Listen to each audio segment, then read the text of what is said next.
अस्सलाम वालेकुम, जय हिंद, जय महाराष्ट्र मेरे भाइयों। माझा महाराष्ट्र लाइव में आप सभी का स्वागत है। जिस तरीके से ग्रामीण पुलिस स्टेशन के हद में जो वाजेगांव ईदगाह के पास एक छोटा बंधारा है, वहाँ पर किस तरीके से कुछ गुनहगारों ने एक प्लान बनाया था, जिस तरीके से अपने खुद पर फायरिंग करके किसी और को फंसाने का काम ये करने वाले थे। ये बड़ा पेचीदा मामला था, मगर जिस तरीके से हमने कई दफ़ा बताया कि नांदेड़ शहर के जो हालात है और ज़िले में जब से दबंग एसपी अविनाश कुमार आने से ये बड़े गुनहगारों पे एक वचक हो गई। उसके बाद ग्रामीण पुलिस स्टेशन के अंदर जिस तरीके से ये सिंघम पीआई चंचोलकर के काम के बाद पूरे गुनहगार जो है बिल में बस छुपे हुए हैं।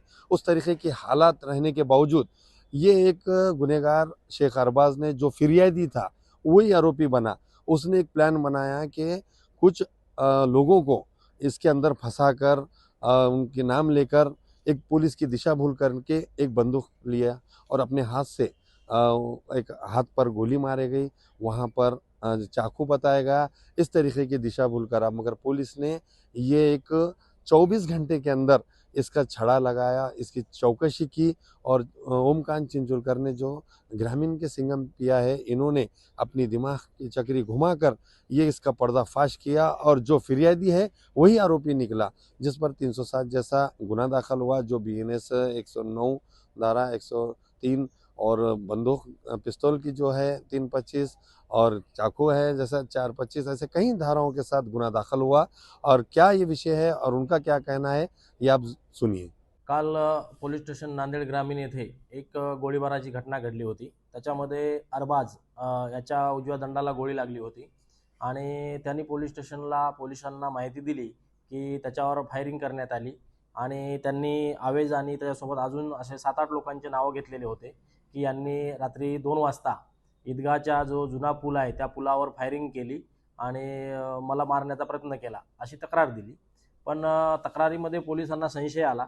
त्यावरून आम्ही ही घटना खरंच घडली का याबाबत आम्ही थोडीशी तपास चक्र फिरवले। त्याच्यामध्ये सीडीआर काढणे, लोकेशन घेणे, इंस्टाग्राम चेक करणे, पूर्ण सोशल मीडियाचा वापर कसा करण्यात आला आहे हे पडताळलं।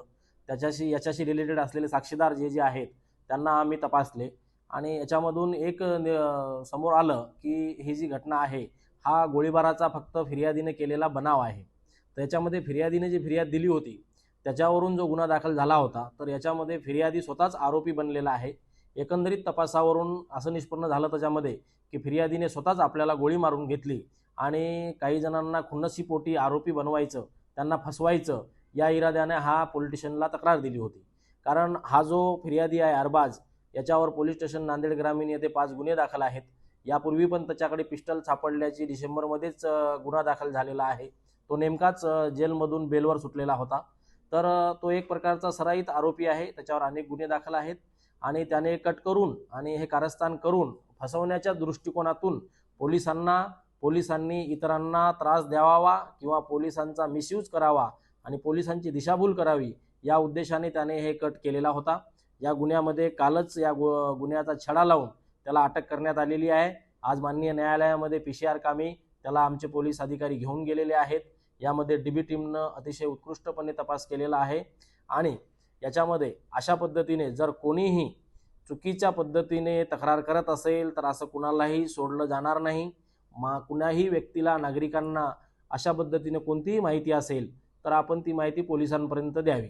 आणि याच्यामध्ये सर्वात महत्त्वाचं म्हणजे या गुन्ह्यामध्ये अरबाजनी जे हे कट रचला याच्यामध्ये त्याला कुणी सामील होतं, याला कुणी मदत केली, याच्यामागे अजून कोण आहे, याचा उद्देश काय आहे हे आम्ही तपासामध्ये निष्पन्न करत आहोत। याच्यामध्ये जो फिर्यादी आहे ज्याने खोटी तक्रार दिली होती पोलीस स्टेशनला अरबाजवर बीएनएस 110, बीएनएस 125, 248, 217 आणि आर्म ॲक्ट 325 आणि 27 प्रमाणे त्याच्यावर कारवाई करण्यात आलेली आहे आणि आज रोजी त्याला माननीय न्यायालयामध्ये पीसीआर कामी पुटअप करण्यात आलेले आहे।